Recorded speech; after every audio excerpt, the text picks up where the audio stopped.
मैं तो उसी बात पे जाऊंगा जो पब्लिकली ट्विटर के ज़रिए राम माधव साहब ने बात की। उन्होंने कहा कि ये खबरें जो है ये बेबुनियाद हैं और बीजेपी की इस तरह की कोई कोशिश है नहीं। हालांकि उनके कहने और रियासत की जो बीजेपी की यूनिट है, इन दोनों के कहने में फ़र्क है। बीजेपी जो आपके स्टेट लीडर हैं वो तो बार बार इस तरफ इशारा कर रहे हैं कि बस हुकूमत आई आई आई, लेकिन उनकी जो सेंट्रल लीडरशिप है वो दूसरी तरह की बात कर रहे हैं। अब देखते हैं सही कौन है गलत कौन है।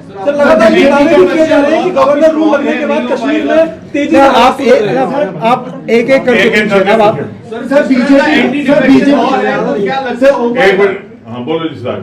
सर जिस तरह का एंटी डिफेक्शन लॉ है यहाँ पे हमारे स्टेट में, तो आपको लगता है ये तो आप उनसे पूछिए जो कोशिश कर रहे हैं।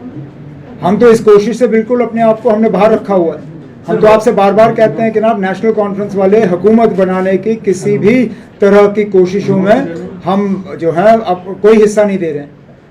लेकिन जो लोग ये दावा कर रहे हैं कि वो हुकूमत बनाएंगे, जो लोग ये दावा कर रहे हैं कि बस 28 आए, 20 आ गए, 21 आए, 22 आए, उनसे पूछिए ना कि एंटी डिफेक्शन कानून के तहत इस तरह की बात कैसे होगी। ये तो आप उनसे ये मैं नहीं कह सकता हूँ। सर पीडीपी के अंदर जिस तरह एक के बाद एक जो उनके विधायक हैं और नेता है वो बागी होते जा रहे हैं, आपको लगता है कि पीडीपी टूट के कगार पे है? अभी तक तो सिर्फ 3 या 4 ऐसे हैं जिन्होंने अपनी लीडरशिप के खिलाफ बात की, उससे ज्यादा तो है नहीं। और अगर के आपकी बात सही है कि पीडीपी के अंदर ये हालात हैं, तो ये उनका अंदरूनी मसला है। ये उनका अंदरूनी मसला है, ये उनकी लीडरशिप को सुलझाना होगा।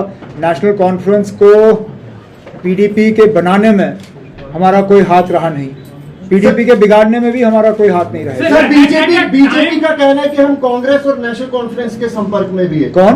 बीजेपी का कहना है। देखना, मेरे साथ तो किसी की बात नहीं हुई। Sir, at a time when there are reports of horse trading, do you think that the governor should take the initiative and dissolve the assembly? Because National Conference is on record demanding the dissolution of the assembly.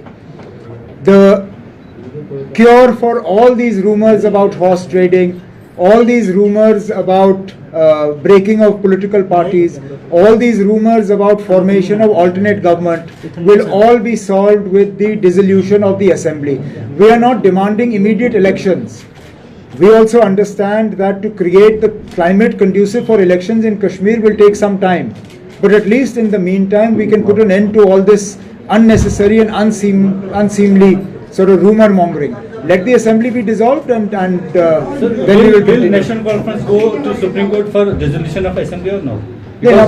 That's something we have not discussed as yet. Sir BJP का कहना है कि सरकार से समर्थन लेने के बाद अब जब से गवर्नर रूल लगा है तो हालात घाटी में काफी तेजी से सुधर रहे हैं, तो कहीं ना कहीं उनका जो ये फैसला है वो सही है। आपको हालात सुधरते हुए नजर आ रहे हैं? मुझे तो वहाँ खून खराबा ही लग रहा है। जो पिछले दिनों हालात वहाँ रहे कुलगाम में, जिसमें 3 लोग मारे गए, उसमें तो मुझे हालात की कोई बेहतरी नज़र नहीं आ रही है। जो मतलब मिलिटेंसी का दबदबा वहाँ पे है, उसमें भी फिलहाल कोई कमी नहीं आई है। तो ये मानना कि अचानक जो है गवर्नर रूल के लगने से रियासत में हालात बेहतर हो गए हैं, ऐसा तो शायद उनको दिल्ली से नजर आ रहा होगा। कश्मीर में बैठे बैठे हमें ये नजर नहीं आता। There are reports that Islamic State has somehow gained a toehold in the valley and they are also carrying out terror activities. So do you think that the government should now re-strategize as far as combating? I am not privy to any intelligence reports. I will not go by media speculation.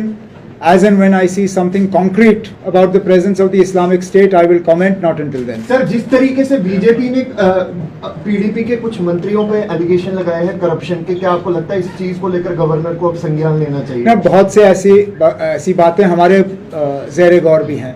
हमें भी लोगों ने कई ऐसी बातें पहुंचाई हैं जिसमें से लगता है कि पिछली हुकूमत में मिनिस्टरों के खिलाफ करप्शन के इल्ज़ाम हैं। और इसमें ये सिर्फ पीडीपी के खिलाफ नहीं है, इसमें कई सारे ऐसे बीजेपी के भी मिनिस्टर हैं जिनके खिलाफ करप्शन के इल्ज़ाम जो हैं वो लगाए गए हैं।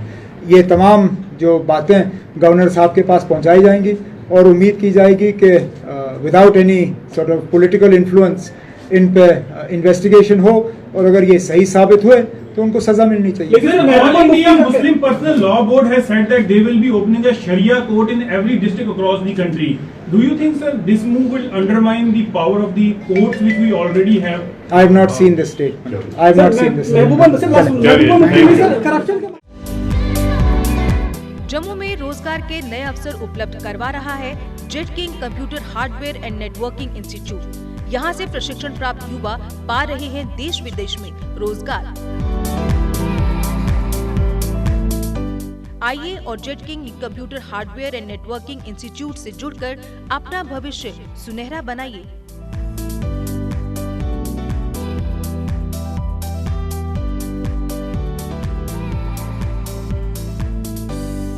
जी की अपडेट रहें हमारे साथ।